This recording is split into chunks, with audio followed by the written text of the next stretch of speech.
All right, today's lesson in Foundations of Math 10 is section 1.6, if you're following along in the Pearson Foundations in Pre-Calc Math 10 textbook, section 1.6. And I want to talk to you about two things today: surface area and volume of a sphere. Now, a sphere is a ball, right? It's if you look at it right from the side, it looks like a perfect circle, but of course it's three-dimensional. Okay, that's what a sphere is. And here's a bigger picture of a sphere down here. And just so you know, all the way across the middle, the width of this ball is called the diameter. And you might remember that half of that diameter from here to the edge is called the radius. It's very important. It's also very important to know that the radius goes from the middle to any point on the edge, like that, or down here. Or if you could envision this from the center to some point on the back side of the ball there. Okay. So the radius, that's what forms a circle. It's all the points in three-dimensional space that are the exact same distance from another point. And so if you swing that radius all the way around in three-dimensional space, you eventually would make up a sphere. So now the first thing we want to talk about is the surface area for a sphere. And of course, surface area is kind of, what the area would be if we wrapped it all up like a Christmas present. I don't know if you've ever tried to wrap up a ball as a Christmas present, but if you have, the exact amount of paper that you would need to cover the ball would be the surface area of the sphere. And you could do some experiments. And actually, I did this with a class before. I took a little ball, and I took some graph paper.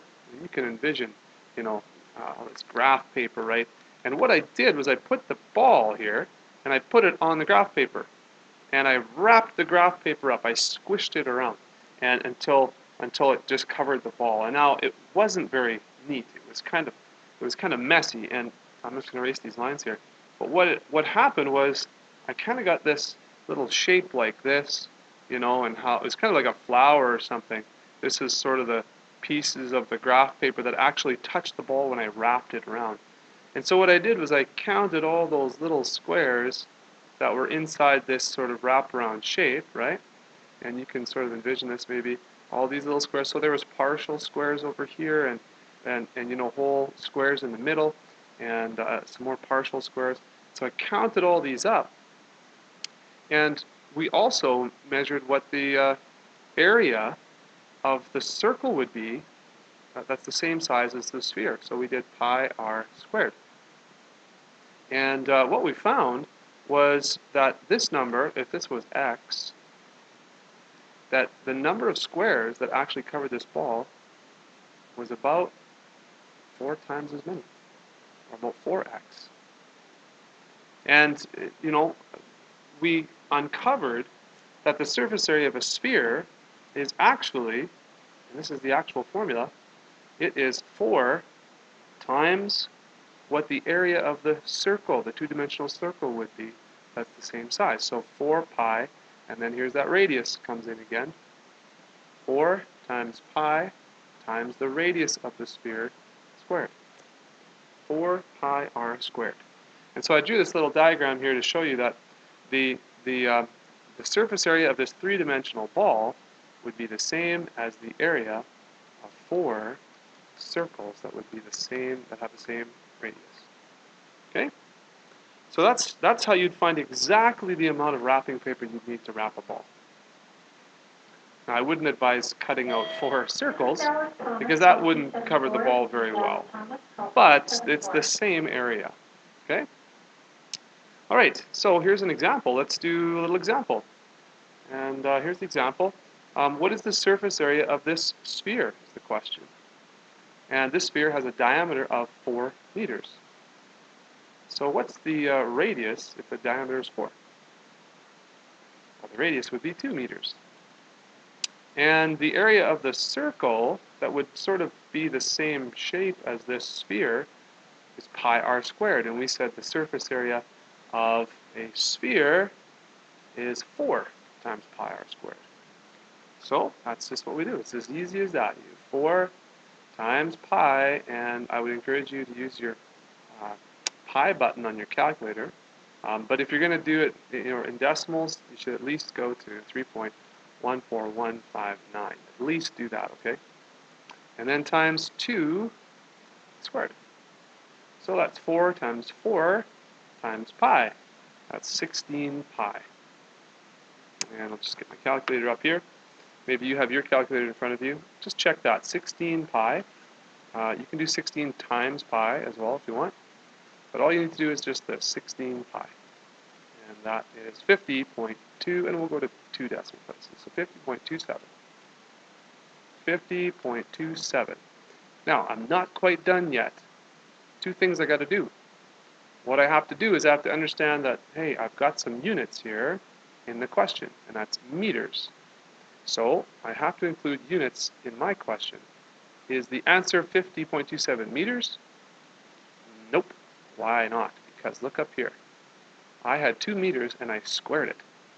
If I square the 2, I get 4. If I square the meters part, what do I get? Meters squared. And you know that area is always in square units. Okay, so there you go. You did your first question. Awesome. Not too hard, right?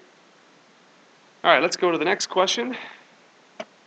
And, oh, well, you know what? Sphere has a radius of 3.7. I guess what I'll get you to do, maybe you can do this on your own. So why don't you pause the video if you're working at home on this, and why don't you try this question, and then I'll show you the answer in a second. All right, I hope you had a chance to have a crack at that, and I hope you got 172.03 square meters. Okay, so let's move on to the next question. And here's one that's a little bit tricky. Although it still uses the formula and the concept of surface area, it says a sphere has a surface area of this much. What is the diameter of the sphere? Okay, so if we're drawing the sphere over here, just draw a circle and then a curved line along the front, and then a dotted line that's curved the other way along above what the diameter would be. That's how you draw a sphere. And here is the diameter. Now the diameter is 2 times the radius, right? So the radius is what we're going to be able to find, because that's the quantity that's in the surface area formula. So if we're talking about a sphere and a surface area of a sphere, let's write down the surface area for a sphere. Let's write down the formula. Always a good idea to start with the formula. Write it down, jot it down, and then you can start piecing together, what goes where. So in this question, we're given the surface area. So guess what? That 362.5 goes in this spot right here. And of course, 4 is given, pi we know, and r is what we can solve for. Okay? So we might need a little bit of practice solving for r here. I know that some of you in grade 10 aren't super great at manipulating equations and solving for r. But here's where we want to get r all by itself and positive. I've got this pesky 4 and a pi that's being multiplied by r, and r itself is being squared. So I'm going to have to get rid of these things. And when I say get rid of, let's take them over to the other side. So I'm going to put in the 362.5 on the other side, and then I'm going to say, you know what, to get rid of 4 pi, because that's what you get rid of first, always the multiplication before the exponent stuff, okay? We're going to divide both sides by 4 pi, all right? And that's going to leave us with just r squared on the other side. Okay, so you see that? Got rid of the 4 pi by dividing it from both sides. Now to get rid of the squared, remember how to do that? Well, take the square root. Okay, hopefully you thought of that. When we take the square root, that's going to give us the square and the square root are going to cancel each other out, and you're left with just r. So if we put this in our calculator right here on the left side, that's what you put in your calculator, and you should be able to get r. So let's try that. If you have a graphing calculator like mine, you're going to have to make sure you use your brackets, okay? So let's do square root of, and we want to do this whole thing. So 362.5 divided by, now you got to be careful here, you want to divide by 4 and by pi. So I'm going to use my brackets there just to make sure the calculator knows what I want. So let's see. 5.37. That looks to be like a pretty decent answer. Now, just to make sure my calculator did that right, why don't we check it out? Here's the check right here. Okay? That's what you do. And if you want to show your teacher on the exam that you totally know what you're doing and you are super confident in your answer, that's exactly what you do right here. 5.37 squared. So you just fill everything in, and hopefully the left side will equal the right side. So if we do 4 times 5 times our magic number of about 5.37, and there's more than that, so let's, just to check, let's put all of them in. 2, 4, 8, 2, 1. So let's see, 4 times pi times this. Oh, we almost missed that squared part, didn't we? So let's put in a squared there, and I'm just going to go and put this bracket in here in front of that number that I want to square. So 4 pi r squared. And what does that give us? Wow, 362.5, that is beautiful. Okay, so 362.5, that's what this side equals, and of course that's what this side equals as well, so our check is complete. So there's your answer, R. Oh, wait, that's not the answer. Oh my goodness. We have R correct, but we don't want R, we want D. So, D is 2R. So the diameter is actually 2 times 5.37, which is 5.37 times 2. It's going to be about 10.74. So, and, oh, centimeters. Awesome. Okay, so that's the answer right there, 10.74 centimeters. Should be the answer to the question for what is the diameter. The other thing I want to talk to you about today is the volume of a sphere. So let's consider that ball that we wrapped up for Christmas, okay? There's a sphere.